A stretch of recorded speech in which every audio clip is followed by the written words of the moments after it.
Hello, everyone, and welcome to the inaugural UW Esports stream. We've got Waterloo Black versus Drexel Dragons, and I'm Karthik. I got Jack here with me. Let's kick it off.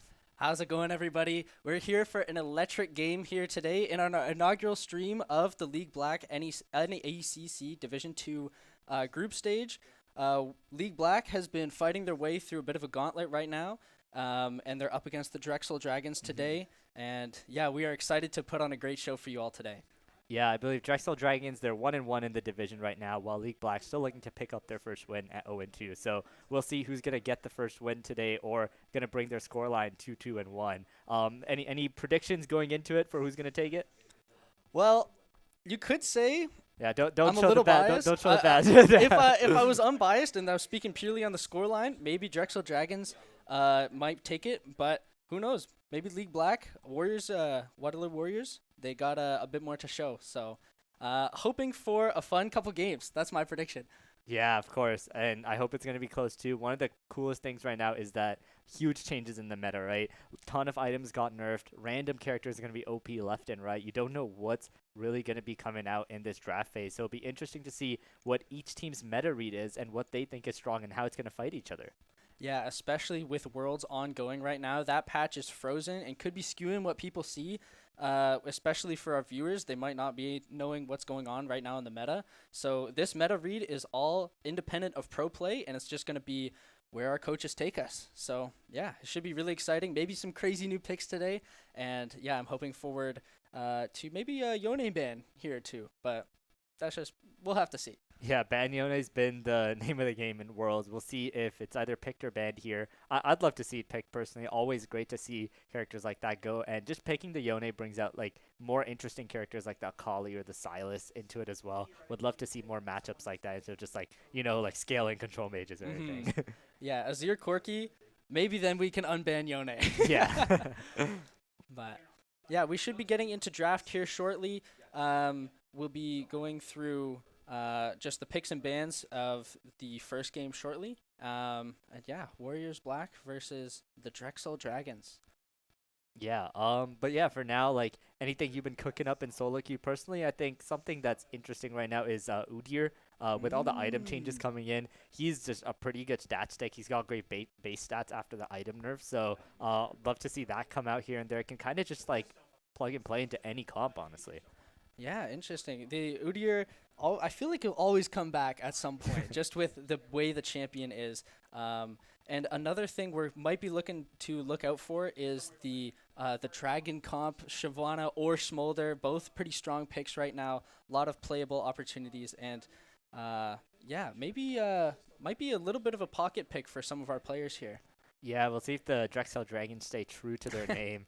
Kind of pick up some of those dragon characters. I think personally the Shyvana is like great if you know like the optimal like clear pathing to really just outscale your opponent and get those core items online. Yeah, absolutely. I gotta be honest with you, I'm more of an ARAM guy myself. Yeah. But yeah, we should be entering into draft here shortly, and here we are. Yeah, we got the first bans coming in. We got Galio at the start. It's been making a resurgence. We saw Galio top being played by Broken Blade at Worlds, where he's got a solo. Draven out. And yeah, Draven on the other side. Wow, Love these. Draven. Okay. I like seeing the aggressive picks taken away that are going to have to force some of these players with pocket picks to maybe have to resort to some of their more hidden picks. Aatrox ban as well, Vlad.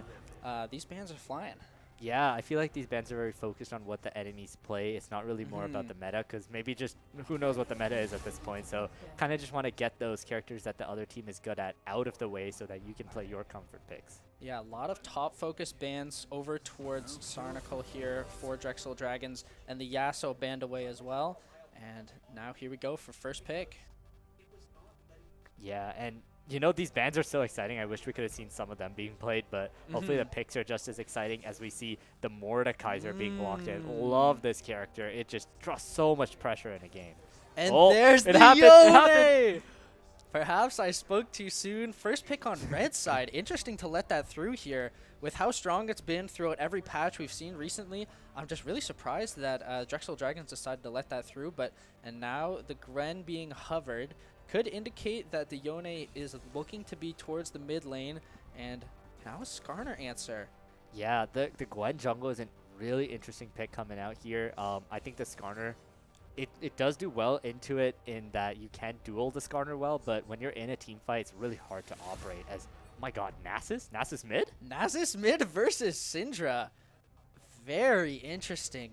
I feel like the range discrepancy might pose a bit of an issue for that mid lane here. Going to be interesting to see what type of support the Nasus needs in the early levels, because I feel like a lot of bullying is going to come out from Syndra. Yeah, and we're going to get into the second round of bans here. We see Ashe being taken off the board, Senna on the other side. Just some of those longer range ADCs here, as currently, other than Syndra, everyone is just so short range right now. And you know what that means. People are getting up in each other's faces. They're going to be brawling. It's going to love to see it. So yeah, trying to eliminate the range advantage here from either side. And there goes the Zeri as well. AD's being picked away. Yeah, just some solid picks in the meta right now. Don't want to give anyone too much comfort. And yeah, Ashe and Zeri very strong. So there goes the Jarvan. Interesting. Yeah, and so far we see a lot of scaling coming in on this blue side here, especially if Skarner goes for that hard steal route too. If the enemy team is just going to be at short range, then really easy to proc those. But Seraphine probably going to be the APC being picked up here. Interesting pick coming in. Yeah, it looks like they might be trying to funnel more of their carry potential towards Yone, towards Gwyn, towards Syndra. It feels like they don't really have a lot of frontline right now, so that Seraphine's maybe trying to buffer that with some shields and some healing. And Smolder Rel, the Drexel Dragons, true to their name. I like seeing it. Smolder Rel, interesting picks. A lot of, I feel like it's a very solid bot lane. And wow, Seraphine Lulu. Yeah, it's really interesting coming out. You kind of just wanting to just like null the bot lane with the Seraphine Lulu, but I feel like as Smolder, you're like okay with that completely, right? You got Smolder just taking his time, scaling up. It might be a bit hard to actually stack up on the enemy champions, but as long as you get your CS, get the Qs going there, it should be a pretty good time for him. Yeah, exactly. If you're not being stopped, you're just being slowed, and if you can slow the pace of the game, that's fine. A lot of scaling potential here from Drexel Dragons. Nasus, Smolder, Mordekaiser, Skarner. It's absolutely crazy how powerful this team could be in the late game, but it's up to League Black to see how far they can get into it, and how much they can stop them. So Drexel Dragons looking to hunker down a bit. Yeah, personally, I'm liking the blue side draft here a lot, you know. Just looking at the lanes themselves, I think Syndra needs to dominate this Nasus in lane and just not let him get anything. Or else, if the Nasus is allowed to scale up, so is the Smolder. Smolder scaling up is pretty much guaranteed there. And Mordekaiser is a good matchup into Yone unless you like somehow get behind early. There's like pretty clear lanes and win conditions for Drexel Dragons, and whenever there's things like that, you want a jungler to kind of interrupt, kind of mess with the plans. But it's Gwen jungle. She's gonna walk at you with her scissors. Like what's she gonna do, right? She also wants to just power farm up. But if you're fed, but there's a fed Smolder on the other side, it's rough, man. Yeah, I feel like if both teams' objectives are trying to wait till 40 minutes before they have their first fight, it's going to be Drexel Dragons who come out on top, just purely composition-wise. So there will be some pressure on League Black that they're going to have to feel to be able to stop the snowball rolling. Yeah, and even with something else I want to point out with the Nasus too, he can just wither the Yone and just make him feel so sad in the fights. You can't move, you can't swing your swords around, you know. If Yone has to be the one I think that like gets fed and like beats the Mordekaiser in lane, and it's kind of like a split push presence at least. Other than that, you know, Seraphine Lulu, they're two supports that need to buff up a carry, and Yone's kind of the only one. Gwen like kind of, I guess, too. A little bit. Yeah, and if you look sort of at the front to back potential here, Drexel Dragons, very standard. You have the sort of hyper carry ADC in the Smolder, and then the support with the Rel, and then 3 beefcakes in the front line. You look at Waterloo's composition, it feels a little more, I don't know, disjointed. Like they're all sort of the carry, and you're all trying to buff them up a little. Hopefully, there should be some, there'll be a lot more cohesion that we'll be able to see. And yeah, this might be a make or break Yone game. So pretty interesting. Yeah, I think as far as Yone angles go, this is a pretty tough one that you got here so far. Yone really wants to just like get into like the carry's face and just do so much damage to them. But in this game, there's just so many melees and everything. Like the Nasus, like, yeah, come at me, bro. I'll DKing you. So and the Mordekaiser can just like send him to another realm and stuff. So I feel like you really don't have that win condition that you usually see with Yone in these like Worlds games that we've been seeing. Yeah, it's going to be quite the battle that this Yone is going to have to face. Syndra, I think, in the early game should have a pretty easy time, but going back from that, late game, I don't know what target she's going to be able to pick. How she'll get through that front line, Mordekaiser, Skarner, and Nasus all beefed up, ready to fight. How is she going to get through to that Smolder? I don't know. Yeah, I think if Waterloo just somehow need to like they get Yone and Gwen ahead, they have a chance. But if those characters are not ahead, then I think the enemy team is just way too tanky. You're not getting through them. You don't have like the traditional ADC that's there to kill the tanks. It's a very unconventional draft. We'll have to see if it ends up paying off. Well, my favorite part of League of Legends is comp is one part of the story, and execution is an entirely different piece. So we're going to have to see how each of these teams are able to play their game in this group stage and NECC Division 2. And yeah, the comp may be one thing, but how they'll actually play it out, that's the part of the story I love. Yeah, we can say one lane is absolutely going to dominate the other, but that guy can just run it down and dive him and die. So it really will just come down to execution. And I think part of it is just how good are you on your characters, right? We see these like unconventional drafts being picked by Waterloo. Maybe that's because they have really mastered the characters. They know the ins and outs of the Seraphine Lulu lane. Like I for sure don't. I'm just like, oh yeah, that's there. So we'll have to see what they've been cooking up. Yeah, Drexel Dragons could be looking at that and that completely throws off their plan, but we're just going to have to see in game. And yeah, I'm pretty excited. Seraphine Lulu, I feel personally, I'm a bot laner when I don't play ARAM. And I think that would be a very tough lane to try and capitalize on because I feel like there's a lot of heal potential, a lot of escape potential. Very difficult unless you're doing like a 4-man dive or something on them. It's going to be pretty difficult to lock them down. So I feel like Drexel Dragons is going to look elsewhere on the map, especially with Yone and Syndra being so pivotal to the success of the comp. They might not focus a lot of attention on bot lane. Yeah, the Seraphine Lulu is kind of a variant of like the Sona Seraphine lanes that we saw in the past, and their ability is just to kind of just survive lane. It's really hard to poke him down or anything. Really hard to even just touch them in the laning phase. But when you're a Smolder on the other side, you don't really need to do any of that. So it's really interesting to see that come out against the Dragon of all things. Like if you're against like I don't know like Draven Nautilus or something, then it would be great. But yeah, I feel like Smolder's just chilling. Yeah, absolutely. So we should be hopefully getting into game here shortly. And yeah, well, I'm just so pumped up. Yeah. I haven't casted personally in almost 3 years. So really excited to be shouting out at our teams in black and gold here.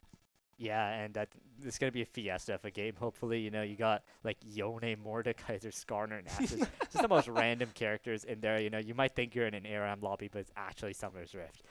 So yeah, we'll have to see how the lanes go. Hopefully there's a lot of action. I think Skarner especially needs to make a lot of stuff happen in the early game while he is stronger than the Gwen too. Yeah, absolutely. And here we are. Yeah. We've made it into game.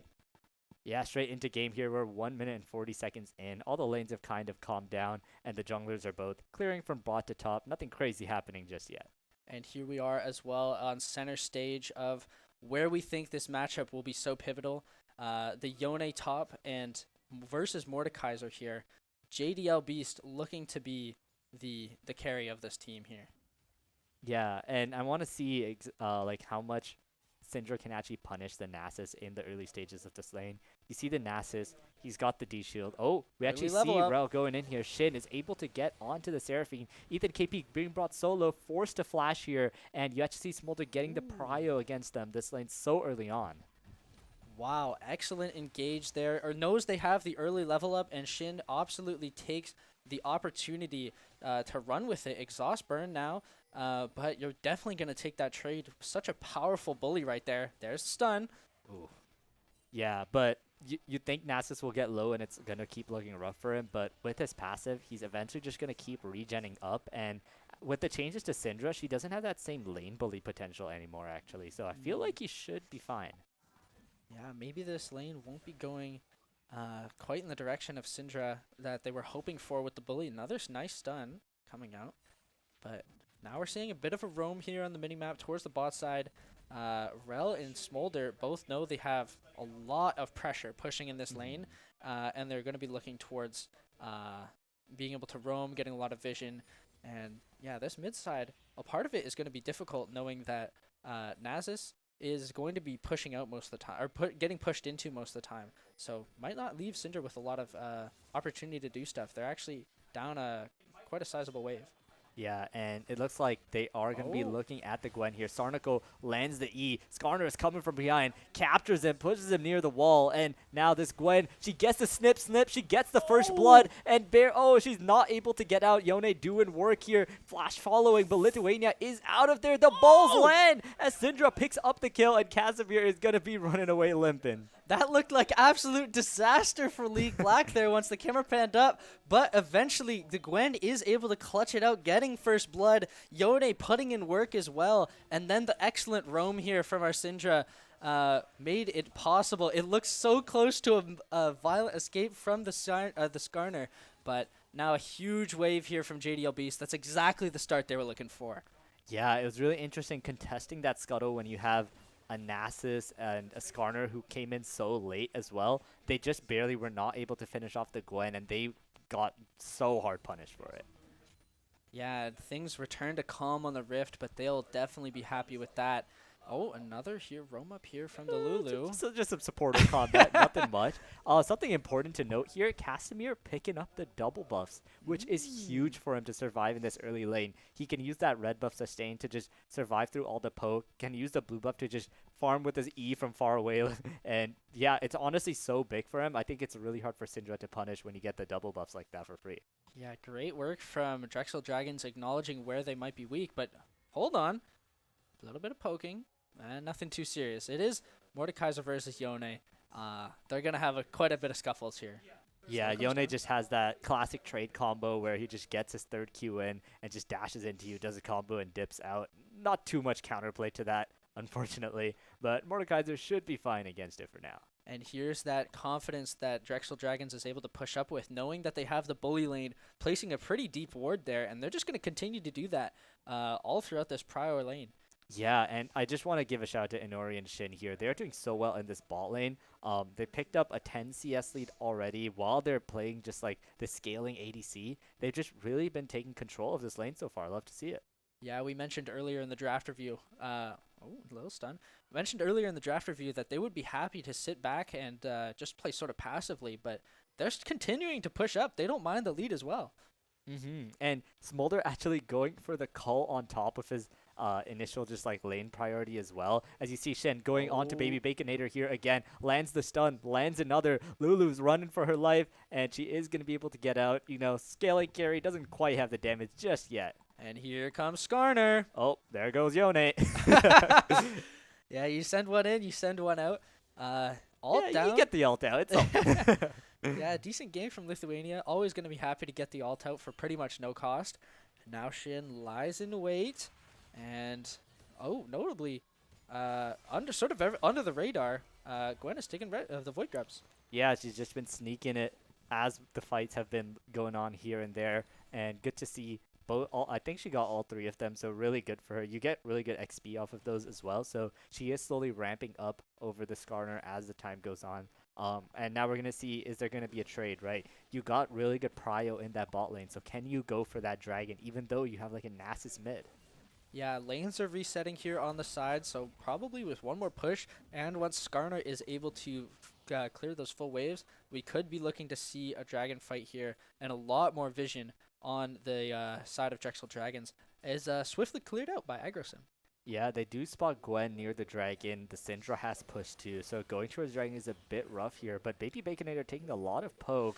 Honestly, I feel like it's good though. You're kind of just pushing all the mana out of Smolder, so it's really hard for him to lane after.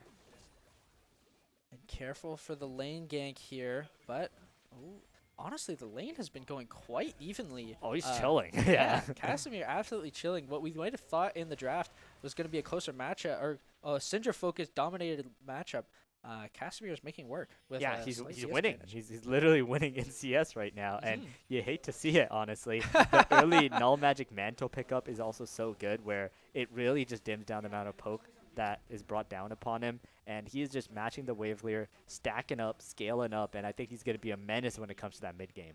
Yeah, because also, when you look at his Q stacking potential, how are you going to be able to bully this guy off of your minions? Your little balls basically just tickle the dog. Yeah, as JDLV is going in for another trade combo here, as Sarnicle does a really interesting E where he actually E's behind him so that it pushes that Yone back to mitigate the effects of that combo. But on the other side of the map, Skarner going to be picking up that drag in return. Yeah, it was a pretty much free based on this rotation. Oh, here comes Shin. And Syndra with a great push away, but flash follow from Shin. You got Aggro-san coming in from behind. Casimir is in trouble. No mana, no health. Gwen is on top of him, but nothing is going to end up going down in the end. Agrosin going to be able to save their mid laner, but that 2v3 definitely looked dicey. Good timing for the Gwen. I'm not sure they exactly knew where they were on the map, but here's JDL Beast with another push. Yeah, But he lands the third Q here. Sarnicle in a little bit of trouble, but it's still just going to be chipping at him. He's really trying to go for the death by 1,000 cuts here. yeah, and then you take a look at the CS difference. Yone might be on a back timer Oh or my looking God. to roam here or push this in. I'm not sure. Maybe just making to look sure that there's pressure is still applied, and there comes the recall. So Yone definitely strong on this timer. Didn't die notably in that first gank, and now has quite a sizable lead over this Mordekaiser. They were depending on Yone throughout the decisions of this comp, and look like it might be coming into fruition shortly. Actually Yeah. decides to stay. Yeah, JDL Bish going in for the all-in here, but Sarnicle with that backwards E once again, just not giving him any space. But still, 24 CS lead, I think, or 25 rather, Agrosin. as Agrosin caught by the Rapture. Lithuania's on him, and Casimir going for the stack, and there you go. This Nasus is 2-0 in the mid lane. Yeah, that was basically just pretty textbook. 2 is a bigger number than 1, and that determines who has the gray screen at the end of the day. So nice pickup from Casimir here. Again, trying to buffer the lead that Syndra would be able to make back isn't canceled. And double buffs again on the Nasus. Oh no, yeah. I wonder who's actually dominating this lane versus who. Citra's got to be so pissed. It's like, guys, please. But yeah, Casimir is just doing so well in this lane, kind of compared to the Yone on the other side. I said it back then, and I'm going to say it before. Yone needs to be fed. He needs to be the recipient of these buffs. As now you see Lithuania with the gank once again. He does grab the Yone. JDL Beast is going to have to burn the flash here, but he should be able to walk out. JDL Beast pretty confident with that flash, knowing the ultimate was burned on the Gwen recently. So able to flash out, get to safety, but still that pretty powerful resource burned. And on this grub timer, that's going to be pretty crucial. As you see now, nice stun coming out from Syndra. But the whole of the Drexel Dragons is clustered around the Void Grubs, knowing that they can get this objective pretty securely. Yeah, you see the supports have roamed up. So now Inori's just once again, he's chilling, he's stacking, he's getting plates. I think, oh my god, just Smolder is just destroying this lane. Inori's doing so well as we see a battle for the grubs. Gwen with the steal, but all of them are now stuck like fish in a barrel as the needlework is coming out. JDL Beast on the other side as they are just going to be cleaning them up. Lithuania gets the kill onto Gwen here, but JDL Beast with a 2-man knockup gets the kill onto Casimir. Another kill going down. Sarnicle is next on the table as Baconator is barely getting away. Sarnicle going down into the grave. Wow, that was an absolute mosh pit there in the Void Grub pit. The teleport coming in, steals from the smite on Gwen, and cleaning house from Waterloo. Excellent picks. It looks so dicey there for a second, but Yone is online. That was a robbery, you know? Gwen says thanks for the leash, picks up the grub, dips out, and Yone just mopping the house like a janitor. And Baby Baconator also just barely gets out there too. It was just like, oh, you hate to see it on the side of Drexel. Syndra 2 with this item timer 3-0 up now. The gold lead should be swinging in favor of her as well. Hextech Alternator, I believe, picked up as well. So Waterloo, after that fight, is definitely looking to be a bit more aggressive, definitely looking to play with their advantages a bit, and hopefully stop the snowball that they foresaw coming. That fight was make or break right there. Yeah, and on the side of Drexel Dragons, you're kind of looking at that bot side, right? This Smolder is 30 CS up. Actually, almost like he's 40 CS up at this point. He's stacking really well. He's even got the cull finished up, so this dragon is strong. Look at that. He's Oh. not scared of that Seraphine at all, just doing a great job of stacking on the characters, not just the CS, right? So he's going to be the main threat that they got to dive on, got to take down later in this game. Yeah, sort of a villain in the shadows here to this Yone. The two titans of these teams are being set up to face each other. Untouched, zero scoreline, but 140 CS, completely free to stack up against this Seraphine. I feel like this Smolder's going to be such a problem later in the game if they can't get onto him. Guys, you're on a ward.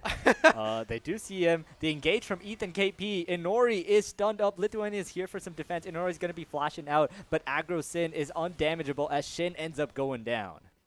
And maybe just as we mentioned it, it looks like more advantages are going over to Waterloo. And just as the Dragon spawns too, Drexel Dragon's definitely not happy about that timing. Oh, look at the grub advantage, JDL Beast. It's so hard for Mordekaiser to play in this game. Yone has finished the Blade of the Ruined King, and he is so strong right now. This is like full build Yone already, you know? That once he gets this Blade, he is so unbelievably strong. His trades are so strong. Sarnical just has to run away from it and hope to just pick up minions where he can. Yeah, Yasuo runs the 10 deaths power spike. The big brother runs the 1 item power spike. And here comes first tower. But might be traded for this Rift Herald here. A lot of investment shown from Warriors Esports, like the League Black team, and taken down very swiftly. Yeah, and it's huge, you know? You get the local tower gold onto the Smolder as well. He's 160 CS in this game. He might be 0-0-0, but that is a really fed dragon. Oh, and the stun damage is starting to come out here. Casimir trying to remember who was boss beforehand. The Drakes coming over onto the side of Drexel Dragons. I guess they're all true to their name with where their priorities lie. But the Yone here in this top lane, such a bully once again. 4-0 on the Syndra now after that pickup in the bot lane. And the 2 carries on the League Black team, they are coming to fruition. And you can see here JDL, he's not hitting the wave. He's letting that cannon die down. Sarnical is so sad. No cannon minion for him. And now he goes in for the trade, and Sarnical is just getting chunked out so quickly. That's like a 1-second combo. Oh my god. Yeah, we do see now on the minimap that the Smolder is roamed over towards the mid lane. Should hopefully be a bit more of a presence as Casimir is relegated down to the bot lane. We'll definitely see a lot more passivity between the two, which might not actually be an advantage for League Black, as Nasus is going to be fine to just stack up against a Seraphine. If Syndra wasn't doing damage, I don't think Seraphine will be.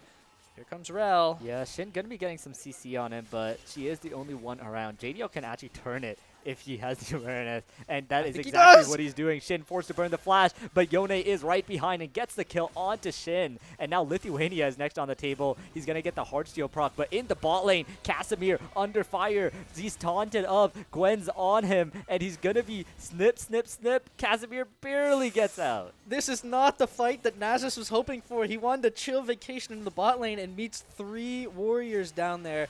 JDL Beast continues the onslaught. And yeah, that Rel roam might not have been the best play as the Herald is dropped.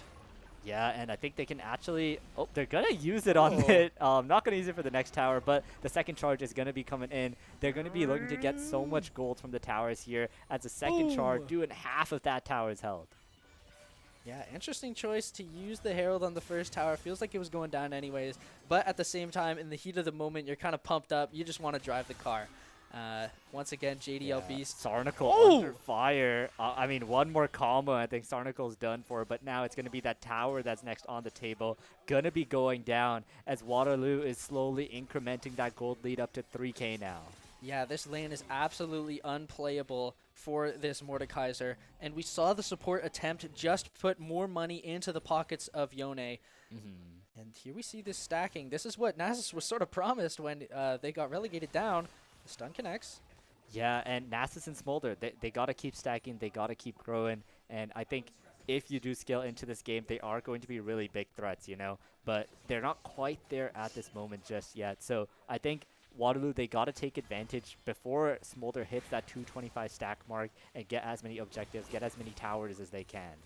Inori B Oh, in a bit of trouble. The outplay button from Syndra. She presses R and the dragon goes down. That is going to be crucial. The Smolder that was stacking up so silently, so hidden throughout this game, supposed to be the final raid boss, just taken out with the press of a button. Yeah, ADC moment, am I right? But the dragon, you know, you still got to keep your distance. You're not like some of those traditional ADCs where you can have that insane DPS instantly. It's a little bit more of a caster, still got to scale up and slowly just poke and do damage through that. But yeah, Syndra, she was 4-0 before these, 5-0 now with the 2 item spikes so far. And yeah, it's just so strong. Gonna instantly one-tap him. Yeah, 4,000 gold lead over the League Black, over the Drexel Dragons. And we can't count the Drexel Dragons out yet. They have a lot of scaling potential, and right now they need to hunker down and just try to slowly ramp up their abilities, their items, their stacks, and hold out throughout this onslaught right now. But League Black is making that a tough call. Yeah, and just looking at the Drexel Dragons, right? Like, obviously you think, yeah, just gotta sit and scale as Sarnacle. He's keeping his distance, you know, but JD just barely finds him, just playing it so well on the Yone and just punishing that Mordekaiser so extremely hard. Yeah, it's a fearless draft in NECC Division 2, which means that we won't see Yone next game. Ah, they won't have to ban it. Let's yeah, go. They won't have to waste a ban because it would definitely be banned first pick if they do not choose to choose blue side. As Lithuania onto AgroSyn here, who seems to be caught out. He may be immune, but they can go into the Shroud and get the kill. AgroSyn just caught out once again. But maybe the fight continues. Okay. Looking like each team is deciding to keep their distance. He's all 4 of the deaths for their team. If 2 was a bigger number than 1 earlier, 4 is definitely a bigger number than 1. As JDO Beast going in once again, the Seraphine ulti comes in as Syndra with another outplay by Shin. Now looking for the re-engage as Aurel sends the Sandstorm in, and Nass is going in for the finish. Shut down onto the Syndra, and now Casimir is going up as, the camera's gone up. The Nasus has knocked it out of position as the Dragon is now getting the kill onto the Yone. Smolder got the shutdown there. That's huge for Drexel. Yeah, Yone died, and it's looking like the Drexel Dragons are going to be moving on to Soul Point here. The defenseless bot lane of the League Black team is going to try and just basically watch this happen. I don't know if there's really an in for them. Nothing they can really do here. They're maybe trying to stall time for the Gwen to come in. She is actually going to get here in time. AgroSyn going in for the fight. She's near the Dragon's Pit. It's a steal! It's stolen! He got it once again. AgroSyn with the plays. Ethan KP going to be shut down for that in return, though. But AgroSyn should be able to get out here in order to be on the chase. TP coming in return. Casimir on the chase. The Wither is coming down, but Syndra has arrived, and they are going to be able to get out. But maybe JDL Beast wants a bit more of that action. Wow. Yeah, he's good. It was a complete heist here from League Black. That's going to completely change the tides of the game. That could have been Soul Point for Drexel Dragons. So much pressure for this team that's looking to scale up, hunker down, bide their time, but now they don't have that pressing advantage. Well, after the heist was completed, League Black was calling for run away. But JDL Beast maybe not wanted to do just quite that. Yeah, I mean, he could keep looking onto Inori here, but just going to be grabbing that wave for now. And if you're Drexel, you hate to see it. You know, he's grabbed the grubs. Oh, he's going in once again, getting 1v2? insane damage down. He could have, but maybe the jungler's around, you know, don't want to risk it too much. He's given over 1 shutdown already, so playing it safe for now. He knows the limits of the character. Yeah, and we did see a glimpse of it. The Wither onto Yone absolutely just he's flashing in! Inori Oh! Yeah, you snap your fingers and he is dead. This Yone is on fire. Well, it's good to see that the Worlds patch keeps a few things going as Yone remains a powerful champion indeed. After that death, we maybe thought the snowball would stop, but Yone is still such a presence on this map, demanding so much attention and resources over that this mid tower is free to be bullied down. Yeah, and I mean, Smolder was that key character, you know? He is the one that needs to scale up, needs to carry this game for the side of Drexel, but he's just being taken down by the Syndra and the Yone so far. So Waterloo have really been able to get onto the Dragon. So hopefully in these upcoming team fights, they got to keep their VIP safe. You know, Rel's got to stand in front, keep the Yone out. And yeah, you know, they got to keep that Dragon safe, allow him to use that Q to poke down the enemy team. Yeah, we were mentioning in our draft review the concept of this terrible this mighty 3 paladins that are going to block your way in the form of Mordekaiser, Skarner, and Nasus, but we haven't really seen it come to fruition yet with protecting the Smolder. Some of these team fights feel a little disjointed from the concept that we maybe try to see as Baby Baconator gonna, you know, just trade some sneezes and move on with their day. Yeah, and I think it's because the fights have just been so chaotic, right? You haven't really gotten those traditional front-to-back fights. In the Herald Pit, everyone just like fish in a barrel, and you got like Gwen sneaking into the Dragon Pit from below in the next, and the Yono like solo kill out of nowhere too. I think in this next objective fight, Drexel really want to prioritize that front-to-back, you know? Make sure the Smolder is kept safe and is able to deal damage. And any engage attempt from Lithuania is staunchly stomped away from that center ball. But yeah, these two solo lanes from the side of League Black are quite powerful. Sort of the two powerhouses we're seeing in Nori walking up like that. That's a courageous dragon. Yeah, he knows what happened before, but he still got it in him to walk up. And I think it's just really crazy that they have this, like, Syndra can just press R, and if Smolder isn't, like, 60% health or below, he's just dead. There's nothing he can do. So it's really hard for him to play out this game. So Inori B is going to have to pull out all the mechanics in the book if he wants to carry this one. As we see the buffs getting cleared on both sides of the map from League Black, Nasus once again on their island and sort of highlights that while things may look good for League Black now, there is the silent scaling potential we see here from each of these sides. And especially for Smolder and Nasus, they will become powerhouses if League Black sits back and lets them. Yeah, and another thing I want to point out, Gwen has reached that 2-item spike. You know, this is where this character becomes that really crazy, oh, Gwen is immune, she does so much damage kind of point. As JDLB's looking for something, just gives a stack to the Smolder though.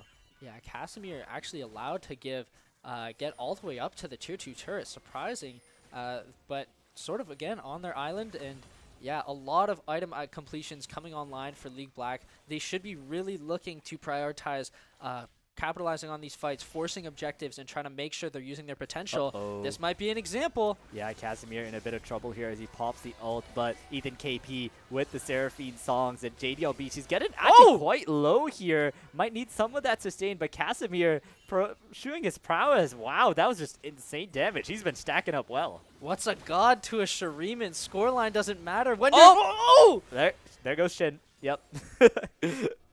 Outplayed Bunfresh once again.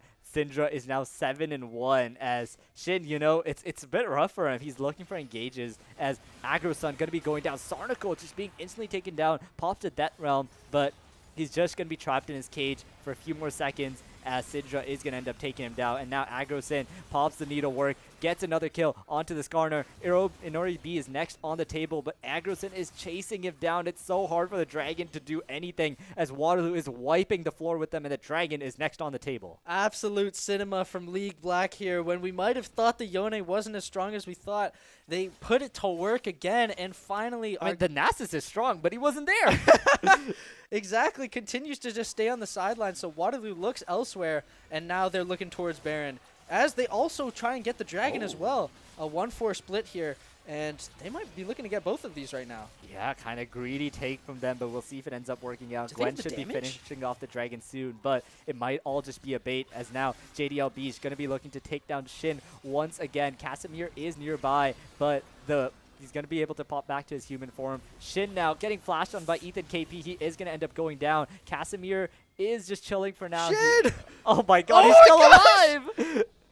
Now Casimir chasing down Baby Baconator, gonna get stacked on here as he ends up ulting himself. Casimir on a killing spree. Aggro-Sim is next on the table, but he's getting CC'd up here. Sarnico also on the chopping block. Aggro-Sim is barely able to live with the snips coming out as JDLB popping the ult onto Inori B as Lithuania not able to capture him in his pincers. And now the flank as Lithuania is the last one left alive. Aggro-Sim is healing like crazy. The Gwen is so strong, and now Lithuania running for his life, but gonna be ended up taken down once again. It's a sweep here from League Black. What looked a bit dicey maybe as Casimir came in was completely stomped away in the mosh pit of Red Buff. Yone fighting completely on his own, and it's not looking good if you're on the side of Drexel Dragons. Baron going down now for free, and excellent fights, excellent priority here from League Black, and they're hoping to put this one in the books now. Yeah, and Ethan KP also going for that mid tower at the same time too, really capitalizing as much as they can, just like the last time with both the Dragon and the Baron start. I love to see it. They're really taking advantage of everything that they possibly can. Yeah, nice work here from League Black. Drexel Dragons can't count them out yet. You've seen the potential of this Nasus. Smolder online, hopefully soon. And this Baron, though, is going to be quite monstrous to deal with if you're on the side of Drexel Dragons. You have to just basically turtle inside your base, protect all of your objectives. But that's going to be so hard when League Black feels like they have free reign on this map. Maybe Bacon here, pushing up so far. Yeah, and at this point, I think even for the Nasus, it's so hard to play him in these team fights where Gwen is just cutting you up. Yone is also just going to be cutting you up now that he's finished that LDR. I honestly think, yeah, Nasus stacks go crazy, but he's honestly scaling off until like super late game, like 50 minutes into it. So it's all going to be down to that Smolder, and he has not been able to do much so far. Agrosin now with 3 items, able to play with some confidence, just going right into the tower here. Oh, but everyone's around him. Ethan KP is behind to provide some support as now he's in the death realm. Sarnical versing Agrosin, but Agrosin taking him down. It's not even close as Lithuania is up next. The needlework coming in. There goes down to Inori B is going to get killed as well. And Shin going to be the last one on the table as a triple kill for the Gwen. Meanwhile, on the top lane, JDL Oh, Beast. Casimir, can he get one? Oh! No! Oh, not even the consolation prize of JBL as Casimir ends up going down as now the base is being broken by Waterloo. Yeah, death timer's a little too long here for Drexel Dragons. They didn't have time on their side, and it's looking like it's going to be a 1-0 start here from League Black. Yep, 1 tower left. Nexus is behind, and now in 29 minutes, Waterloo is going to be taking down Drexel Dragons in the first game.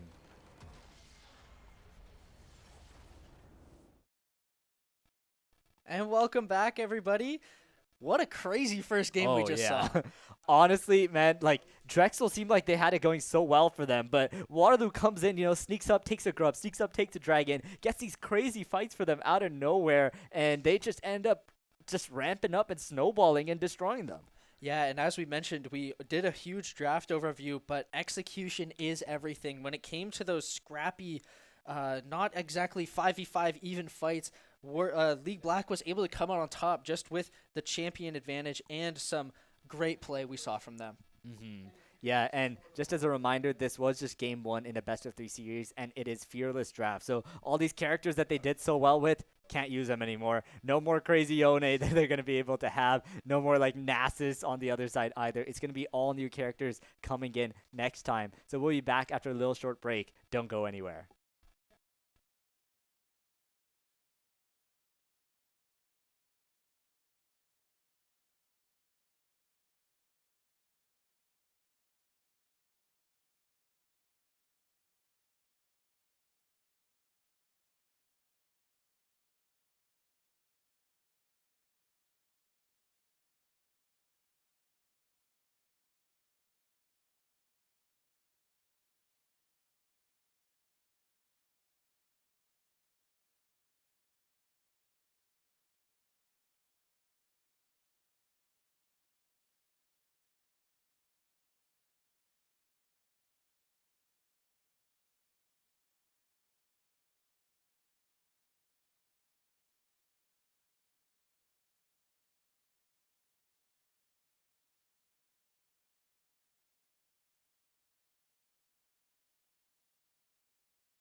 Hello, everyone, and welcome back. We're here after game one, where Waterloo, in 29 minutes, were able to ramp up, snowball, and finish up with a win against Drexel Dragons.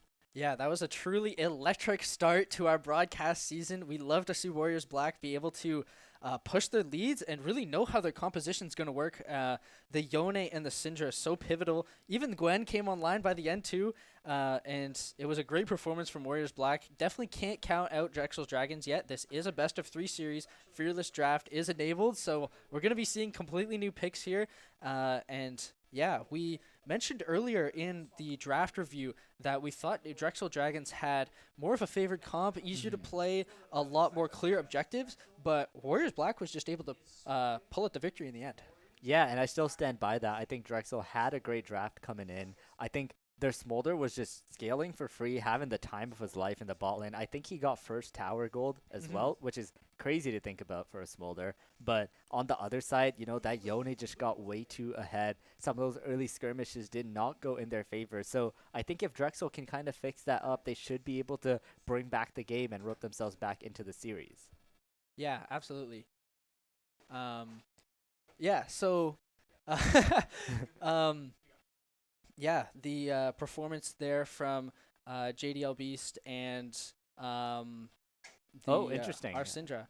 Yeah. We have a note here from broadcast. Drexel is swapping Inori to mid lane and their mid lane to support. Yeah, so we got some swaps coming in. Maybe they got some picks cooked up for this Fearless draft. They're going to try and change the whole script, try and catch Warriors off guard, and I'm all here for it. All right. Yeah. Interesting. So we should be jumping into draft here shortly. And yeah, after game one, all I can think about is how pumped I am for game two. The caliber of those fights, while it may not have been LCK top seed level, I did love to see how those scrappy, sort of messy team fights turned out, because at the end of the day, you could never know who's going to be on top for those, and they're just so entertaining to watch. Yeah, it's the fiestas that we love to see in North America, and it was literally just all their characters just going straight at each other, using all their abilities, and see who would come out on top. And Waterloo was the one that ended up on top, because I think they were just ahead at that point, right? But yeah, in the end, we'll have to see how it's going to go into this next draft. All those characters are gone. As a reminder, this is Fearless Draft, so we'll see what new picks are going to be brought up here, and if that changes the whole dynamic for the teams as well. Yeah, so we have an updated note. The mid lane swap is going to be a mid to ADC swap, so we will be seeing that progressed through once the draft comes up shortly. But yeah, and when we talk about Warriors Black's win conditions and how they were able to pull through with that victory, it did come about in those messy team fights where they knew Drexel Dragons didn't have the man advantage until those 5v5 full front-to-back team fights later in the game. So taking advantage of that was sort of their path to victory. Yeah, they were just skirmishing so much, and it favored the Gwen, the Yone really well, and Syndra also just got so fed after not being really able to punish that Nasus in lane. And yeah, I think Waterloo just was in a prime position heading into that mid game. And another thing I want to bring up too, I was really hyped for the Mordekaiser pick coming in, but it didn't really end up panning out as he got put behind in lane, and a Mordekaiser that's not ahead, he'll send you into the death realm and you just kill him. He doesn't really do much. Yeah, I think we saw one death realm throughout the entire course of that game, and it ended up just being Syndra whittling Mordekaiser down until it eventually just popped once an outplay button occurred. But yeah, great execution from Warriors Black. A lot of potential still here from Drexel Dragons. They are up in the group standing scoreline at 1-1 over Warriors Black, who are 0-2. So if a win here for Warriors Black would put them both to 1-2 in the scorelines. And yeah, still very early in the season, so still yet to see how the strength of teams have sort of played out. Yeah, I feel like the scorelines almost mean nothing at this point. If you face the good teams, you're going to end up taking some L's. But yeah, we'll see. I think Warriors are looking in a good position to get their first win of the season so far with the gameplay that they had. I think coming into that first game, they had, I think, a worse draft in my opinion, but they still just kind of outhands it, played really well in those fights. You got the steals of the objectives with the Grub and the Dragon from the Gwen as well. So I think they just played it really well. So even with different characters, they can look to replicate that. Yeah, I feel like the macro play and sort of the shot calling from Drexel Dragons maybe was a bit better in some areas during those calmer moments of the game. But the problem was that in those pivotal moments that they themselves called for, like that Dragon Pit fight, like those Void Grubs fight, Where's Black pounced on them and they were able to create a situation that Drexel Dragons wasn't able to cope with, and from there they were able to snowball those leads. So during the calmer moments of the game, Drexel Dragons looked like they were slowly ramping up and coming back ahead, but after a while, Warriors Black was again able to find those opportunities to come ahead. So as we progress towards this draft, it's going to be interesting to see whether or not Drexel Dragons decides to swap it up, change their playstyle, and go for something more chaotic that they can respond to with Warriors Black style. Yeah, and just before we get into this draft, any other cool picks that you want to see come out? You know, with Fearless, it really brings out some of those pocket picks. I want to see Zed. I want to see Akali. Bring out Silas. Bring out someone like, I don't know, Draven. I'm not sure if it's complete Fearless draft, whether or not they can pick bans from last game, or if anyone touched in the draft last game is completely off the table. Maybe we'll be able to see that in this next game. But bring out someone like Draven, bring out someone like Riven. I just want to see a bunch of fights, because these teams, they like to fight. Yeah. And those are where the most exciting parts of these games are coming in. Yeah, and something that we haven't seen here, but we have seen quite a bit of Worlds really gaining traction is that Nocturne Orianna combo. I'd love to see that come across because, you know, with the item nerfs, I feel like both those characters are at a pretty fine state right now. And if you can just get that combo onto these mainly immobile carries these days, then it just turns a fight around just like that. Yeah, I feel like the Skarner last game didn't have that much utility, and the Nasus, while he was aiming to scale, did look a bit scary there.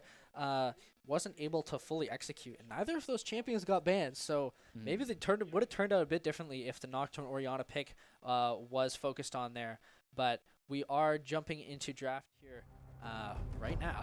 Yep, as we get into it, we're getting into the first ban. This time we've got Waterloo on blue side, starting off with the Zeri ban. Yeah, another pretty safe ban here from ADC. A lot of range potential, a lot of team fight potential. If you're not really equipped to deal with that or equipped to play with it on blue side, no harm in just banning that away. Exactly, and we'll see what else comes out from Drexel on this side here. Just some notable bans that I still see. Like, what do you think needs to be banned coming into this game too after like the first set of picks are all gone? Well, yeah, exactly. Knowing that Yone is gone, knowing that Syndra's gone, a Lissandra ban, interesting. That could be more of Warriors Black's pocket pick here. An Ornn ban also falling away. I feel like a lot of these bans are following more pocket picks and looking at the OP.GGs of the opposing players rather than focusing on meta or focusing on necessarily the best picks. Yeah, and I see Drexel, they're really focusing on that mid laner, right?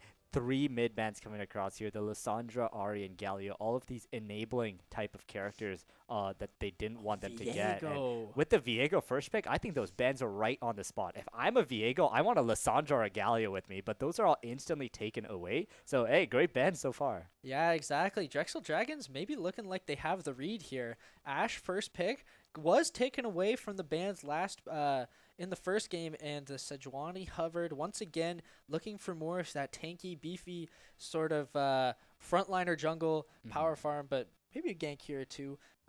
And it is locked in as well. So the Freljord is coming full might here for Drexel Dragons. Yeah, and I love the Freljord CC that can really come through. More Freljord coming in with the Braum on the other side. I think especially when you're dealing with the Viego, you got to shut him down instantly before he can get those resets and start snowballing in the fight. So having a very CC heavy team is paramount, and Drexel is right on that. Yeah, you can imagine that's where the Braum shielding is going to be able to come in. And the Jinx as well. Excellent pick, I feel, here. Jinx Braum is such an underrated and underutilized pick, especially at a tournament like we see at Worlds. I feel these two champions have a lot of potential, especially with the attack speed, stacking with the Braum passive, and being able to shield both Viego and Jinx should be able to create a lot of utility, create a lot of space, and Azir locked in here for Drexel Dragons. Yeah, Azir, we're going a bit back into the past here with the Azir coming back out. Been heavily nerfed, but hey, it's a comfort pick. If you can find the road to the Shurima Shuffle, if you can get that Jinx, then it's all going to be worth it. Yeah, you can't nerf a combo like the Shurima Shuffle too hard. Again, Vladimir ban, Camille ban coming out here. And now we're just looking towards getting rid of those top laners that you don't want to fight against. Yep, those top lane bans coming out, the Vladimir ban on the other side, and the Draven that we had seen before too. So the Draven ban's interesting. Like, does that mean the Ashe is not ADC or the Draven like top or something? Not sure. That's a good point, actually, as Elio comes out here, going to be for the support here on Drexel Dragons. And yeah, I'm not sure exactly what that Draven ban means. We'll have to see once the teams are all fully organized, of course. And yeah, Malphite! Oh, you'll love to see it. You know, you got immobile mid and ADC, lock in the Malphite, get him diving in. With Malphite, Orianna, do it, let's yes! go. Oh, this comp is going to be so fun to watch with the Wombo combo, Malphite, Orianna going in. And in the end, they pick, interestingly enough, a Renekton into the Malphite here. We were saying it before in the review. If you can't have a Nocturne, or... Wait, is that Malphite mid? Surely not. I think as a Malphite, you're okay into the Renekton, and you will take it. Orianna can just free scale with the Azir too. There we go. Yeah, just a little bit of trolling going on here, but I think, you know, Drexel had a good job in that first draft, but this second draft is looking a lot more questionable coming in, and I am loving Waterloo's draft this time around. You have that Wombo combo with the Malphite Orianna to easily get that reset for the Viego. Their team fights just look so easy to execute. Yeah, especially with the Jinx 2 layering on DPS in that clustered team fight that Waterloo is going to be looking for in these team fights here. If you can't have a Nocturne going in, no harm in having a Mountain go in with your Orianna ball, as that's even, I feel like, almost just as guaranteed to hit as a Nocturne ultimate. Yeah, and just looking at the other parts of the draft too, right? The Ashe Milio, that is a part of the draft that I do like from Drexel. If you do have to deal with the Jinx, you gotta shut her down early, right? And we've got the Milio empowered Ashe with that range advantage. It just does so much to punish that lane, completely always have push, and try and look for those plates before that Jinx gets online. Yeah, absolutely. It's gonna be a fun fight up here in the top side. When I don't know, who do you think overall is who you're leaning towards? Cause all right, I'm completely not biased here. I swear to God, but Waterloo's draft does look really great in this game. Just as looking into it, I think it's just so cohesive to get that guaranteed combo to go onto the Ashe, for example, or even the Azir, and get the resets for Viego and Jinx. And once you get those resets, the fight should just be over. Yeah, I feel like there's so many clear objectives that are going to come out in these team fights. It's Malphite ult, Orianna ult, Braum ult, Jinx ult with a Ruined Hurricane layering DPS on everybody. It's just so clear what Waterloo needs to execute on in these fights, but it is going to be a matter of finding them. The macro timers and positioning around objectives, as well as sort of the tempo that we're going to see here, is going to dictate a lot of the availability of the ultimates and the champions that we're going to see in these fights. In Game 1, we did see that a lot of the fights were 4v3s, 4v4s, 3v3s, not necessarily a full 5v5 team fight, and part of that meant that the full utility of the team wasn't really able to be accessed, especially in the case for Drexel Dragons. So Warriors Black, they're going to need a lot more coordination this time around. Yeah, and I think where Drexel Dragons has the advantage is in that early game, right? Sejuani and Renekton is that classic combo that you got to try and get some plays going with. Unfortunately, it's Malphite on the other side, so a little bit difficult, but I think they still got to try and play around this early game advantage with the Sejuani, whether it's in the top lane or with the bot lane when you got a strong Ashe and Milio lane too. Yeah, the Sejuani sort of looking to play support here, buffing up all of the different lanes that they're going to be up against in the case of Drexel Dragons. And yeah, I feel like the early game is going to be maybe a bit tougher for Warriors Black. They're going to have to try and hold out, as you say, against the Renekton Sejuani. But Malphite, Viego, I feel like they'll have an okay time. Yeah, I personally am a big Viego fan as well, so always love to see that coming out, and I think it's just a great game for him here as well. He has decent resets, not the best. Sejuani and Renekton, if he can get a reset onto those two, he can just snowball that fight and get onto the carry so easily. So they're going to be looking for people like those, or if they can just get the Malphite combo onto the carries, and the fight's also just over just like that. Yeah, a lot of win buttons, again, on the side of Warriors Black. But, again, League draft is only half the story. It's going to come down to execution again. Last game, we thought Drexel Dragons had the better draft. Still, we think has the better draft overall, but it came down to the execution and the calls and the shot calling on how those fights are going to happen in the first place. So Warriors Black needs a bit more coordination, but when they go on, they could have a crazy combo here. Yeah, and I think part of that is like we've been talking about the comp a lot, right? So Drexel, where they excel is those lanes. So I think in the early game, we need to see Drexel getting ahead in those lanes, especially in bot and top lane. They have to get ahead, get the push, and allow their jungler to contest and get the early grubs or the dragons to try and build up a lead. But if it's even into the mid game, then I think the Wombo combo comp is just too hard to deal with. Well, we don't have to just talk about it. We get to watch it here, folks. Game 2, Warriors Black versus the Drexel Dragons. It's going to be another banger match, I'm absolutely sure. Yep, and nothing too out of the ordinary, out of the ruins here, as we see Lithuania just going for ward on the enemy blue buff. JDLB is going on saying, well, hey, what are you guys doing over here? But no one really wanting to fight or make anything happen just as of yet. JDL Beast, some health down for Shin there. Not sure exactly what happened, but going to be okay, hopefully, in this lane before the game really gets rolling. JDL Beast actually showing quite a bit of variety in only these 2 games, with the potential to be a carry top or sort of that front line, take a back seat and let your Jinx do the work. So good to see the variety coming through from JDL Beast here. Yeah, and I think this top matchup is just really good. I personally think that Renekton pick was really questionable into the Malphite. I feel like you can pick something else that can bring you a lot more advantages, as the Malphite really just can nullify Renekton pretty well. But we'll have to see if Sarnical can get the better of JDL Beast this time. Yeah, hopefully with the Renekton, they'll have a bit more tools at their disposal, a bit more fight potential than the Malphite or the Mordekaiser previously from last game. Bit of a scrappy trade there. A lot of health going down from both sides. Yeah, and immediately off the bat too, Jinx Braum are actually getting prio into the Ashe and Melia already. This was something we saw from like Drexel actually. They were looking to push the prio whenever they could with that Smolder lane, but it's actually quite the opposite this time. And yeah, the jungler's going to be pathing towards them as well, so just going to give him free access for that scuttle. And now we are able to see here Warriors Black is unlocked on this bot lane, whereas last game they were relegated to being the support, being the sort of passive side lane. Now they're able to have that aggression, have the potential to bring their champions online earlier than 20 minutes into the game. Yeah, exactly. And we see a mid gank brewing here. I'm pretty sure Sejuani's sneaking up behind onto the Orianna, who's going to be looking to try and venture towards the top side, but she's got the movement speed from the W. She burns the flash and gets out here.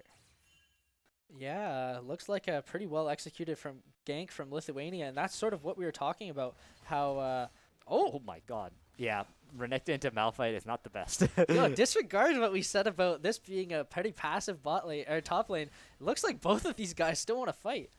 Yeah, Malphite is severely running out of mana though, so he's not going to be able to keep this up for too much longer. But even in the mid lane though, like, Blow's being traded back and forth already. Yeah, it's clear to see that both of these teams just want to get right into the action, and I am here for it. But looking sort of back at that Sejuani, that mid lane gank was a prime example of the sort of situations that you can find yourself in with Sejuani. Great lane gank coming around from the bush, but yeah, able to create those small leads, those small advantages for the mid lane. And now Inori B might have a bit more of an advantage here for this mid lane push early game. Yeah, now there's a contest for this top scuttle here. AgroSyn versus Lithuania. Who can get the crab? Renekton has first prio. AgroSyn is going to have the support of Orianna, though, so he is going to have the 3v2 advantage, which means Drexel is going to have to get out. The Azir is not there, which means the crab goes to AgroSyn. Yeah, a nice presence, nice roaming up from League Black, knowing they have the advantage on the wave timing. It was a good call from Sarnical trying to come down to support his jungler, but at the same time, 3 is a bigger number than 2, and with those numbers, you can't really face it. So wave wasn't fully pushed in topside, and that was sort of the downfall. Advantage goes over to Warriors Black.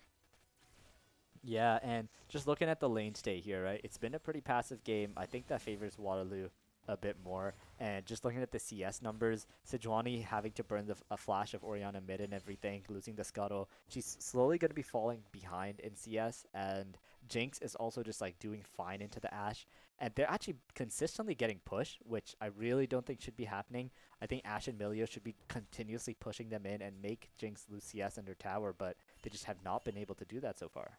Yeah, and it was that sort of top skirmish Oh. was. Oh, Sarnicle going in. I don't think he has a damage quite just yet. That's a chunky rock over there. He's going to end up living. you can never tell with these two whether or not they're about to go all in to the death or if it's just a little hello and then they're out. But oh my gosh, always exciting here with Sarnicle at JDLB. But yeah, we do see even lane states throughout each of the all throughout the map. And part of that is because there was a bit less scrappy team fighting or ganks that came out through that we saw in the early game of the previous match. First Blood went over pretty early. Actually, never the mind. Shuffle here. Orianna does not have flash. The shockwave is not going to save her, maybe, but there's no way. Can she get out here? She doesn't even have the phase rush. Lithuania misses the dash, but the stun going to be coming in, and First Blood being picked up by Lithuania. Disregard everything I just said.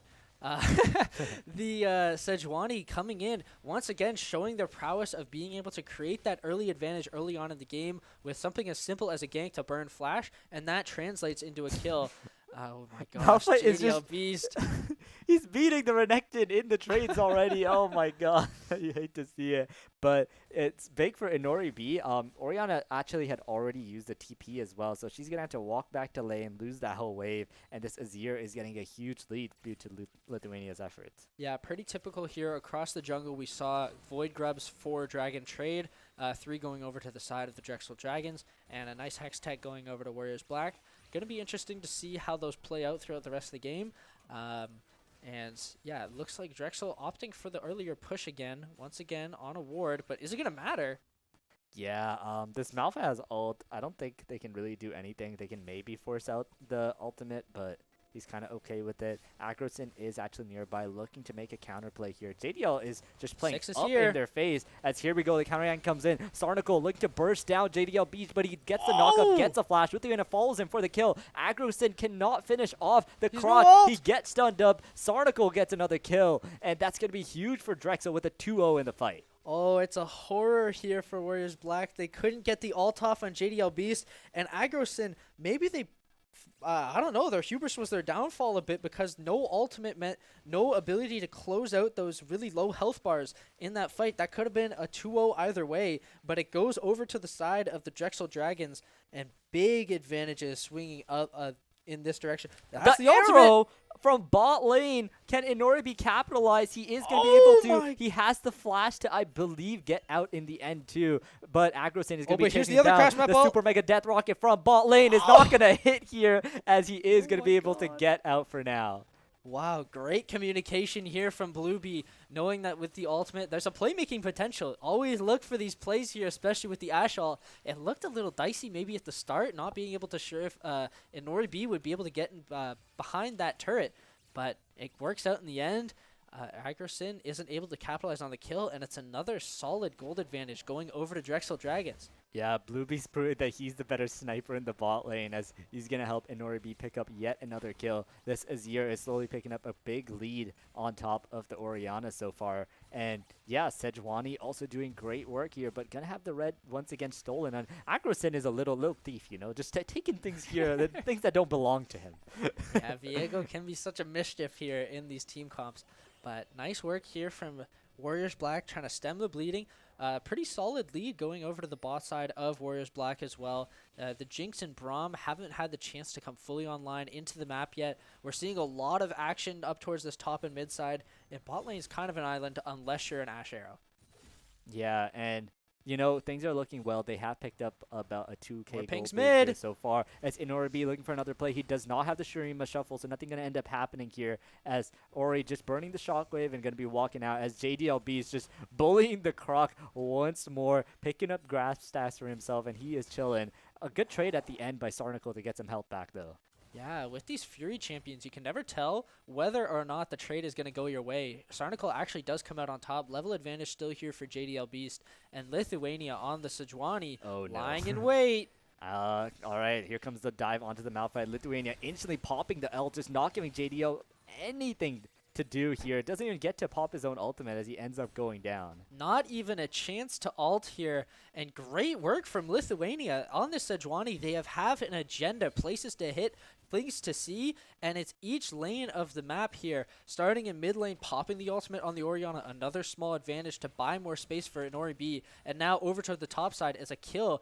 JDL Beast just had no idea, not able to ult, not able to flash, not anything. Yeah, and now Renekton's going to be able to pick up some more plates. The Renekton and Sejuani are just both fed. They're really showing the prowess of that combo together, really just making so many plays on the early game. And this is exactly what you got to do, right? You got to bully this Malphite before he becomes tanky and while he's still vulnerable, and they have done exactly that. But they've got this 2k gold lead. Is that enough? Or do you think the Wombo combo is just still too good on the side of Waterloo? Well, at some point, Malphite, no matter what, is going to just be his ultimate. And it does help if you can get a kill on Azir. Yeah, the shuffle going in, but the shockwave finds the mark as Azir ends up going down. Nice work on the shockwave. And JDL Beast, once again, in the mosh pit. That is the he doesn't give a damn. The Grubs. He doesn't care at all with the backup of his team as well. Here comes the ultimate. Ooh. Just a little poke there as they get priority on the Grubs now that the Azir is down. And it's going to be 2 Grubs being picked up for them while 1 going over to the side of Lithuania. And while things seem maybe kind of dire for Warriors at Black, they didn't necessarily have any of the early leads that they were hoping to accrue or even staying neutral. Drexel Dragons looked like they were having the early advantage, but Warriors Black slowly picking up the pieces, able to get a few Grubs. They have the Dragon from earlier, and maybe this isn't the lead that Drexel Dragons was hoping for. You know, I feel like it's a fake lead. Yeah, you've got the Renekton Sejuani really fed. The person that's behind is a Malphite. He's going to pick up the stats. He's going to still be really useful with that ultimate. But you look on the other side, right? Sarnacle, I don't think it's going to happen here. He's just walking away. But in the bot lane, the Glacial Fissure coming out. Lithuania in trouble. Can be slowed, but can get stunned as Agrosin is on the warpath. The ultimate coming in. The Heartbreaker can't find the kill as now here comes Inori B. He does not have the ultimate, but it's going to be going in. Agrosin in target. The Trinket going to help him get the kill. There's so many low health bars. Can Ethan KP pick up the reset? No, he cannot as Bluebee picks up the kill. Oh, it's a horror for Ethan KP. Oh, so many low health bars, so many opportunities for resets, but a shield here, a flash there. It means that everybody is able to get out okay. And at the end, it looks like it's still just a 1-for-1, maybe a 1-for-2 trade here in advantage of Drexel Dragons. But Warriors Black so close to biting the mark, but they just weren't able to close out. Great work from Drexel Dragons. Yeah, and now Sarnacle looking onto JDL Beast. He does have the ultimate to get out if needed. Seeing if he has to burn it. Sarnacle really close, cannot do any flash combo to finish him off, so he's going to get away for now. And yeah, that was another great fight by them. Jinx finally gets a death. I was going to bring up that this Jinx is farming well ahead of the Ashe is 0-0-0, but just before I could get that out, Bluebee has a great fight for himself and gets a huge lead. As another arrow from downtown, the Shurima shuffle to follow. Agrosim is going to come down to help out, but Lithuania flashing on the Jinx, not letting her live at all, as now Agrosim next on the card. 1 HP left. The shield does not come in time as this Lithuania is just popping off this game. Lithuania is the MVP we're seeing here in game number 2. Absolute domination around the map. When you need Lithuania, he is there to meet your call. And Warriors Black is kind of left stumbling. Yeah, and now the Dragon is going to be going over to the side of Drexel here with the kills that they have picked up. And now they're really trying to push that gold lead right now. They're accelerating it super well off of the plays made by these arrows from Bluebee and the ultimates and the engages from Lithuania. Yeah, the more advantages that Drexel Dragons is able to accrue throughout the course of this early game, early to mid game, the more they're pushing back the timer where they would just insta-lose from a crazy team fight, super fed Malphite. Agrosim looking for a play onto Sarnacle. The Croc is in a bit of a rough spot as he's between a rock and a hard place. He's got the flash. Can he dash over? No, he cannot as he gets caught out right next to the Herald Pit as they just started up next. Great coordination, making sure that the Renekton cannot get back over the wall, but the fight is continuing. Yeah, Lithuania looking for something here, but they got the numbers disadvantage, so not sure what they can really do. Waterloo going to pick up the Herald, and JDL Beast is a little bit under fire as there's an army of soldiers to deal a bit of damage, but things are just going to be going nowhere here as there's a peace treaty assigned and everyone just goes their separate ways. Yeah, I think Waterloo knows their state in the game. They don't want to take any fight that they could possibly lose. They want to stem the bleeding, create like the hemorrhage, and yeah, just be able to get those small advantages where they can. Pick up Renekton here, pick up a Herald there, and both dodged. Yeah, I think getting that shutdown onto Lithuania is also going to be pretty big. If you can get that onto Orianna or Jinx, one of those carries who needs to get to those 2 and 3 item spikes to really beat that big carry. There's the ult. Now, JDL Beast, he does not have the ulti, but he does have the flash, but Lithuania is chasing him down. It's so hard to run from a Sejuani. Can JDL do it? The stacks are on him. He gets the movement speed from the cheese wheel, and he is out. Literally just slowly walking away. That looks so dicey, but neither side had either move to be able to fully lock down the target. JDL Beast decides, I could live another day. Yeah, and now that Malphite just went back, picked up a Bramble and 2 cloth armors. Now he's going to be he's chilling in his lane, you know? He's got nothing to worry about. And that might have been the timer that JDL Beast needed to reach, being able to chill in that lane. And the Herald pop bot lane. Yeah, Blueby and Shin are in trouble They're going to use it. Can actually get the knockup. Oh, they're going to go for the tower instead. But now Agrosin is in a hard place here as Baby Baconator coming in, helping him out. The Death Rocket not going to do much. The Glacial Fissure blocking them down as now Shin is going to end up going down. First reset for Viego, but it's Emilio. Oh! What can he do? Inori from behind can't do too much damage here as they've got the numbers advantage on the side of Waterloo. Inori is going to get shut down by the Heartbreakers. Lithuania is next. Can they pick up the Sejuani shutdown? Not quite. Agrosin and Ethan KP able to get into that backline and find the advantage they need. Now suddenly, they're on the tier 2. It's just that one little thing that's needed, you know. This top side was so strong, but that was just a great play, honestly, in the bot lane, using the Herald, just cornering them from behind. And Drexel, they out of desperation, they tried to get Inori in there, try to make something happen, but it was just so disjointed, and everyone just ends up going down. Yeah, Inori, I don't think he had the damage yet, not quite at the item spikes that he needs to be able to fully one-shot Ethan KP. He decides with the Shurima Shuffle, hey, I'm just going to push you back into my low-health Milio, and suddenly, Agrosin can reset. And from there, it was just domination from Warriors Black. That might have been the entrance they needed to look back into this game. Gold lead swung over. Yeah, it might be 6-9, but the plates and everything on the side of Waterloo, they actually have swung the gold lead back over to their side. And now the Viego and the Orianna, they got bounties of their own. And now if Lithuania, I think too, I feel like when you have a bounty on an engaged jungler, it's something that's just waiting to go over, because as an engaged jungler, you're eventually going to die. You know, you have to do your job. So I feel like that's also just standing gold left for them too. Oh, it's Waterloo's on the come up here. Drexel have got to figure something out. Yeah, and as the utility of this Renekton, of the Sejuani, sort of diminished throughout the mid-game now, Lithuania has to be extra careful about giving over that bounty, because with the gold lead swung over, that is standing gold that is going to be so powerful if it ends up in the hands of Ethan KP or the Orianna. JDL Beast, he's got nothing to worry about this Croc now anymore. He's made of tough stone. Yeah, he's not really finished his first item yet either, and he's already starting to bully him out with the CS lead. I think once the first item is finished, this Malphite is just taking over this lane. Sarnical is a little bit of a sad croc here, but hey, you know, Renekton can always just get that flash W in team fights, can kind of turn things around. So that's why you always see it in pro play. They can always just have that instant kill switch. But now, you know, Bluebee's had some great arrows this game, but that one's not quite going to land here. Oh, the Shurima Shuffle! Straight into Lithuania. He's going to have to burn the flash. The Shockwave is great, but Lithuania on the follow still ends up getting the kill. It's a shutdown onto Azir. Wow, when the arrow doesn't work, try a bunch of soldiers, but is Warriors Esports, or Waterloo Black able to make anything come up of it? Ooh. You know, Ethan KP's not quite been there with the Super Mega Death Rockets, as Inori is going to end up going out here. And this is another great pick for them. They don't really get too much off of it, as using so many of their ultimates to even get that one pick means Waterloo now has a prio and they can get the dragon.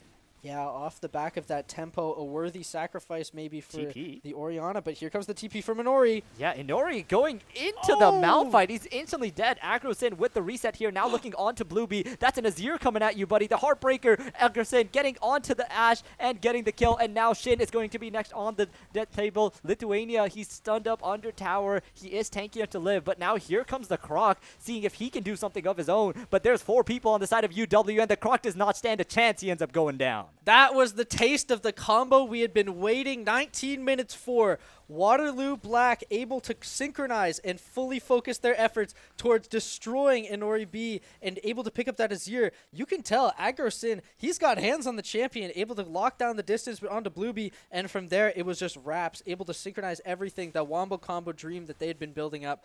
That was a small taste of it, but you already see how powerful it is.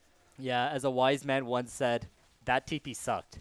He went straight into a Malphite, a Viego, and an Orianna into dead. As in Nori B, you must feel bad after that one, as now the scoreline has equalized. There's a 2K gold lead on the side of Waterloo, and Drexel, Lithuania, he's still not died, you know. He's been playing a crazy game, and I think he's got to be the linchpin here for Drexel. He needs to find some crazy engages, maybe onto the flashless carries on the side of Waterloo to turn this game around. Yeah, if there is a path back, it's going to be through the direction of the Sejuani. Again, Sarnical and JDL Beast, I swear they have a personal rivalry or something. The way these two are scrapping against each other, I have no idea if they mean to just say hi or if they're trying to absolutely shed blood in these lanes here, but love to see it. Yeah.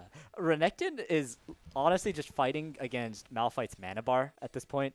He's never killing him, but Malphite has to go back when he's and that's been the story of his laning phase. And yeah, but at this point, you know, he's got the Thornmail and the Sunfire. He had a bit of a garage sale going, but the items are now complete. This Croc doesn't stand a chance anymore. And now all eyes are pointing towards the Baron. The big purple worm with the objective bounty is going to be essentially creating a storm here for each of these teams. Both stakes are going to be raised up super high, as one pick could spell doom for your chances at winning a Baron fight here. Yeah, and you also feel like you're on a timer on the side of Drexel as well. This Jinx and Ori are scaling up super well. Yeah, you have the Azir and Ashe on the other side, but they really don't have that same team fighting prowess, as AgroSim is in a weird place here. He's going to be caught between a few people, but is this the greatest flank of the century? As now they are onto Shin. Melio is going to end up going down. Lithuania being pushed out as well means that their eyes are on the Baron next. Yeah, and base cancel from Blueby means that Waterloo Black has complete control over the Baron pit side. JDL Beast looking to clear any hopes of Lithuania being able to steal it. And we see the team always circle like sharks completely onto the Baron pit here. Yeah, JDL Beast, he's literally just playing security guard. Yeah, honestly, he might end up paying the price here. A little bit of a trolling maybe. Is it 1 for 1? And it's 1 for 1! And they get the Baron! Too. Oh my god. That's Malphite for you, ladies and gentlemen. The Thornmail from JDL Beast. Ashe just ends up shooting an arrow into a rock. It probably just bounced back and killed her, you know? JDL Beast looking stylish. He dies for it, but it's about the message you send at the end of the day. Baron goes over to Waterloo Black, and now Shin gets stunned up here by AgroSin. The teleport coming through. Yeah, AgroSin in a little bit of a tough spot. Can they finish him off? The Heartbreaker was beautiful. The Shockwave goes wide, and now Drexel is running for their life. The Azir spawning a tower to defend them for now. Yeah, we saw glimpses of the combo coming through, but unfortunately, Heartbreaker used defensively, and the Shockwave is going to be a bit wide from the Drexel Dragons comp, but at the end of the day, tower's already gone, Baron's coming through, Waterloo Black still eating good tonight. Yeah, and now it's just such a hard situation on the side of Drexel. Just looking into this game, what do you think they can do to try and come back from this situation? Well, I think Drexel Dragons is going to have to concede over some of these towers and objectives over from the Baron. They just don't stand a chance against fighting these right now. But it is going to... They ain't conceding, buddy. Oh, my goodness. It seems like they have a different idea than me in mind. But it looks like they're just going to have to find one of those picks. And this might be it. Yeah, AgroSim gets arrowed. Sarnical in the back line, but Jinx is still free firing as a Croc is dying. And Lithuania is next on the table. He is running for his life, being able to flash out. But AgroSim is on the hunt. Look at his He gets the board. And Nori in the back, but what can he really do? Can he get one kill? He gets the Orianna, but gets traded out by the Braum. But the rest of the team is in shambles, as now they're marching down bot lane, and the base is in their sights. Oh, it was just so disjointed there. The initial aggression coming in from Sarnical looked so good, taking up so much pressure, but the rest of his team, guys, where are we? And now Waterloo Black is just pushing straight into the base. They have the wave, they have the Baron. Yeah, just a little Melio left in the way. He can't clear no wave as Waterloo is on the victory march. About 10 seconds left on the death timer. Look at the Lithuania timers. is going to end up coming up. They don't have minions. They might actually end up backing off. They get a new wave. But now Sarnical is looking to go in again. But he is just one shot. He cannot do anything. And now Aggro Sim, he's a croc. He's on the Milio. He picks up another reset, and now they've got a renewed team fight coming in, as now Milio actually going in. Can he get the reset onto Blueby? He's kiting for his life, but a double kill for the Malphite, and now 2 people left. Jinx with the Mega Death Rocket gets the kill. Lithuania, the last one alive, cannot do anything, and just like that, Waterloo has cleaned up the base of Drexel Dragons. It was clean for a bit, but Waterloo gets dirty. They take the second game, and that is the series 2-0 for Waterloo Black. Yeah, what a well-fought series by both teams. We had some fiestas in there, you know, both teams not afraid to fight, but in the end, it's going to be Waterloo coming out with the series 2-0 win. Yeah, that wombo combo potential, we saw a bunch of it, but at the end of the day, once again, those fights were so scrappy, so disjointed, so chaotic that everybody was, it was just a complete mess on both sides. Waterloo able to itch out the win, building those leads after those losses early in the game. Drexel Dragons, credit to them, they had a good showing, they had some strong starts, but at the end of the day, the team fights from Waterloo Black took them over the finish line. Yeah, honestly, Drexel started it off so well, you know. Amazing arrows from Blueby in downtown. Lithuania just doing so much work to get the Renekton ahead as well. But when you're just looking at that draft, right, you're putting a Malphite behind, doesn't really do too much. He was still just like walking up to the enemy ADC under tower and just killing her in front of 4 people. You hate to see it. I think the draft was just a bit unfortunate for them in game 2, but Waterloo, they played their draft right. They were able to scale up into those team fights and skirmish super well, just like in game 1, to end up bringing the victory to them. That's their first win of the league. Yeah, Waterloo, at the end of the day, playing their game, not being told how else they should play it. And yeah, with a 2-0 victory, I think that's going to be it here from us. We absolutely loved watching these chaotic games, and we're going to be able to watch more in the future. And yeah, a great stream today. Yeah, we've got a few more streams coming up in the future, so stay tuned for that. We got some Valorant in the future. We got a League Gold game coming next week, so keep tuned on to the UW Esports stream. But for now, for all of you out there watching, thank you and have a good night.